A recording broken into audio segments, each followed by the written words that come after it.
Hello students, let us start with your EI class, Electronic Measurement and Instrumentation. In today's class, we are going to start with our fourth unit. In our fourth unit, we are going to see the measuring instruments. In these measuring instruments, we will be going to cover DVMs. DVMs are nothing but your digital voltmeters. Next, we are going to describe about the spectrum analyzer. Later on, we will be going to see the interface protocols. Okay, so by using the IEEE 488 and GPIB interface and protocol, for that we will be going to see. After that, we will be going to cover the oscilloscopes, a delayed time-based oscilloscope, and we are going to see the digital storage oscilloscope. After finishing of this for this measuring instrument, we will be going to concentrate on the virtual instrumentation,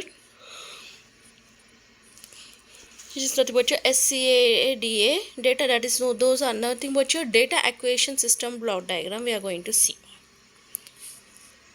So these are the areas of the module we will be going to cover: DVM, spectrum analyzer, interface and protocols, and oscilloscope and data acquisition system. We are going to see it in this fourth unit.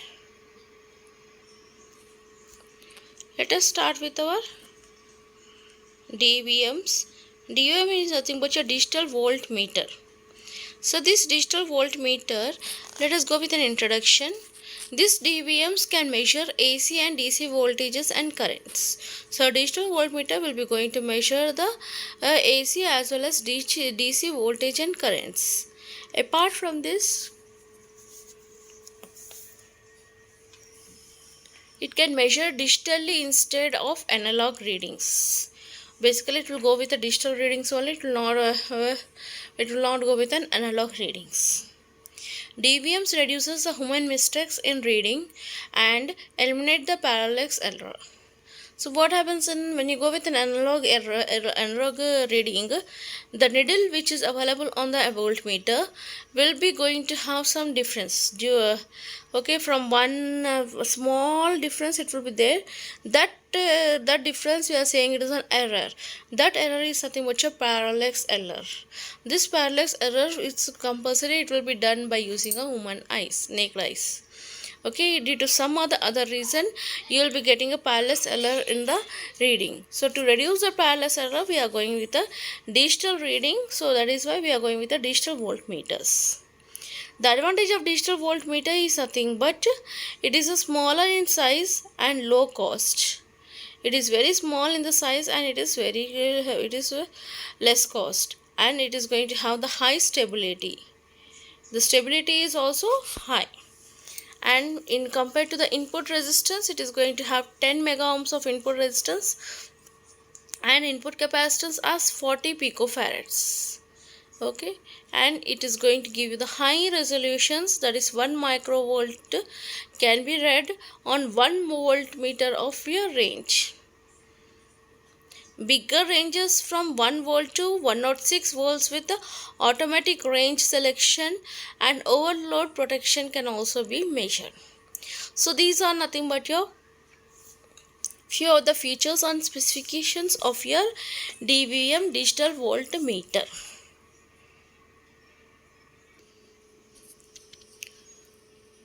This digital voltmeter, what is mean digital voltmeter? As we have seen that DVMs displays the measurements of DC and AC voltages as discrete numerals instead of a pointer's deflection on a continuous scale as in the analog device. So it is going to display the discrete numerals on the display. Instead of you are going to have a pointers or needle, you are going to have on the continuous scale which is there in the analog device. Okay, the types of DVMs, you are going to have ramp type DVMs, okay, integrating DVMs, continuous balance DVMs, and the fourth one is nothing but a successive approximation DVM. What is ramped digital voltmeter? The input voltage is converted into digital equivalent by counting the time taken for the ramp wave to decrease from the magnitude of the input voltage to the zero voltage. What it is going to say is nothing but it will be going to count, it will be going to have an equivalent counting of the time. Okay, so equivalent counting of the time, I'll be using a ramp signal over here. Okay, this ramp signal will be, as it is been increasing, what happens as it is here, the ramp wave is been decreasing from the magnitude of the input voltage to 0 voltage. So what actually happens is nothing but, when the ramp voltage is increasing at a particular point, it will be touching, it is the value will be equal of your the magnitude of your ramp voltage will be equal to the input voltage. Whenever this ramp voltage and the input voltage values are equal, it will stop over there. Okay, now from that point, your ramp voltage will be going to decrease to the 0 volts. It is going to decrease to the 0 volts. Okay, so when it is start decreasing, you are going to count the time taken by the ramp wave to decrease from the input voltage, that is highest most range, to the 0 volts. So that is nothing but your digital ramp digital voltmeter. Now if you are seeing here, this is a block diagram of your ramp type DVM.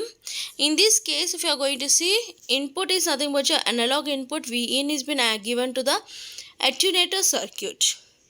What this attenuator circuit will do? It attenuates your input signal. Now this attenuated signal will be given to a comparator C1. You are going to give the signal to the comparator C1. Now you are going to have a ramp generator. Ramp generator is nothing but it is going to generate the ramp input signal. This ramp input signal will be given to the comparator. So this ramp input signal is given to the comparator. So your comparator will be going to have the input voltage and the ramp signal. Okay, so each and every time it will be going to, the comparator will going to compare input signal and the ramp generator, and it will generate the output. Okay, now for this ramp generator we are having a sample rate multivibrator. This sample rate multivibrator is nothing but it will initiate the ramp signal to start. Okay, it will act as a pulse which will be informing the ramp generator to start a new ramp signal. Okay, now apart from this one, the same ramp signal is been given to one more comparator which is known as a C2 comparator. This C2 comparator will be having one input as a ramp signal and the second input as a zero crossing. That is nothing but 0 volts. You are going to have the second input. So both the things will be compared, and it will be going to, whenever the ramp signal reaches to the 0 volts, it will be you will be getting a 0. So this is known as a zero crossing detector. So you are going to have two comparators. One comparator which will compare the attenuators, that is nothing but your input signal and the ramp signal, and the second comparator will be going to compare the ramp signal whether it is reaching to the 0 or not.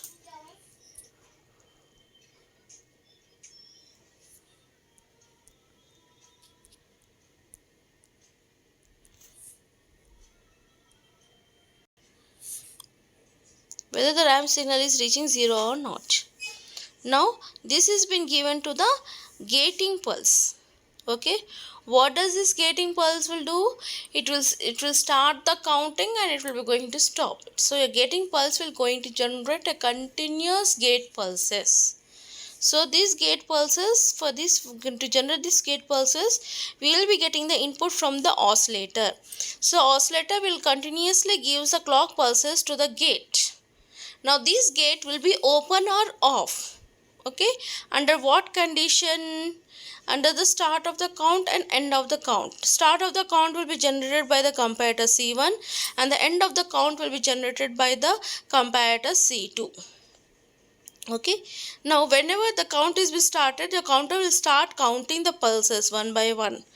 Once it reaches the end of the count, automatically the particular counter value will be displayed on the digital display. Okay, now let us come with once again what happens here. Input voltage will be compared with the ramp signal. Okay, so your ramp will be start increasing, it will be start increasing. Okay, till what time it is increasing? Till it reaches the input voltage. So your comparator compares. When it reaches the input voltage, the output of the comparator will be under true conditions. That is nothing but your start, you will be getting high signal. So this high signal is being given to the gate. So what happens? Informing the gate, now you start the counting. So what happens? Your ramp signal and the input signal will be having the same voltage level. Now what happens is a gate will continuously start giving the pulses to the counter. So counter will start counting 1 2 3 4 so on. Okay, next what happens in the next comparator, what it is happening, as I am giving this, so as the comparator is done with my input signal comparison, now by using a sample rate multivibrator I am asking the ramp voltage to start decreasing, to decrement it. So your ramp signal will be start decreasing. So this decreasing ramp signal voltage and a zero voltage will be compared. When both the values, that is ramp signal input voltage and the zero values are same, that is something both are zero, then the end of the count will be given to the gate. End of the count will be given to the gate. So when the end of the count is given, what happens? The counter needs to stop the counting value, and whatever the counter have been counted, that value will be displayed on the digital display. So this is nothing but your basic block diagram of your ramp type DVM. So your ramp type DVM can be divided into two sections as follows. Voltage to time conversion section. Next is nothing but your time measurement section. Okay, the analog input voltage is fed to the attenuation circuit. The attenuated signal is compared with the ramp signal generated by the ramp generator given in the block diagram by the input comparator C1. So what does this statement say is, the analog input voltage and the which is given to the attenuation circuit. This attenuated signal and the ramp signal will be compared by using the comparator C1. Okay. Similarly, the ramp signal generated is compared with the 0 volts via the zero crossing detector, which is known as a comparator to C2. Okay, and a sample rate multivibrator is connected to the ramp generator, whose purpose is to provide an initiating pulse for the ramp generator to start the next ramp voltage for the next measurement. So once we are done with one measurement, if I want to start the next measurement, that is when a new ramp signal should be generated, at that time via sample rate multivibrator will initiate the signal. So they based on that signal only, your ramp generator will start generating the new ramp signal.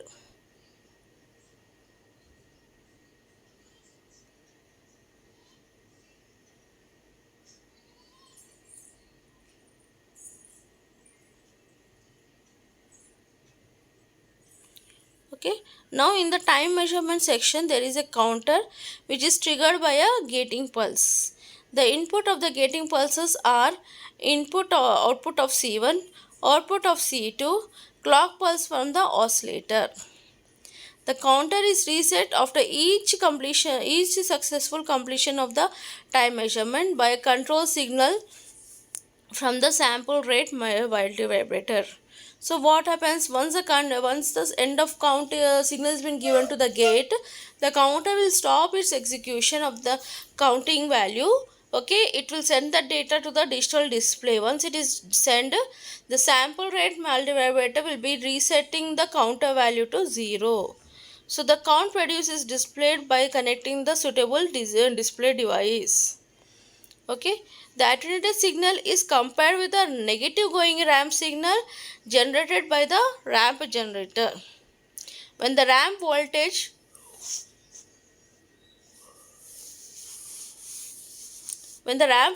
coincides with the input signal, the output of the C1 becomes low. This point is called the coincidence point.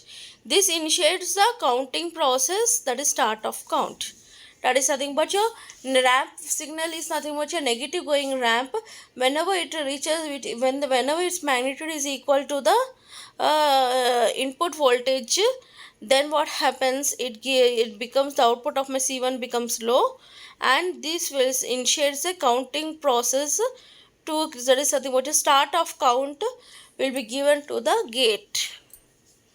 The counter and continues to count until the ramp voltage reduces to the 0 and crosses the 0 volts. Okay, this is detected by a zero crossing detector. By using the zero crossing detector C2 comparator, we will be seeing that whether my ramp voltage is decreasing to 0 volts or not. The output of this C2 becomes high. So the output of my comparator C2 will become high, which will give the high pulse to the gate, informs that now it is end of the count. You stop counting it. Okay, the basic equations here is nothing but T is equal to T2 minus T1, where T1 is nothing but your start of count, T2 is nothing but your end of count. This is also equals to the V min by M. What is V in? V in is nothing but your analog input data voltage, and M is nothing but your slope of the ramp curve. Okay, this is equal to nt. N is something which a number of clock pulses to the counter into the time period. So hence, by this equation, what is my input voltage? Input voltage is equal to number of clock pulses to the counter into slope of the ramp curve into clock period. If you do this one, you will be getting the input voltage. By this, you are going to calculate the DVM. Digital voltmeter. By using a digital voltmeter, voltage will be calculated. The same thing if you are going to see here, this is an explanation by using the block at the waveform. Okay, you are having a ramp input signal. A ramp input signal is a negative going ramp if you are going to see. Okay, now dotted lines, if you are going to see, the dotted lines is nothing but your input signal. So these input signals have coincided at one particular point. So this coincident point on the ramp signal, this point will act as a start of count. So the start of count means what happens? The clock pulse to the counter will be start going on. One by one clock pulses I am going to give, and the ramp signal will be going to reduce till it reduces, and it will start reaching the 0 volts. That is nothing but a zero crossing detection will be done. So this informs the end of clock pulse. So here what happens, now the clock pulse will be going to end, and the time period to take this count, that is counting pulses, is known as the total time taken for counting. Coming to the merits of these DVMs, it is low cost, simple, easy to design. It is very low cost, it is very simple to design. Okay, and it is very easy to design. Long distance transmission of output pulse is possible.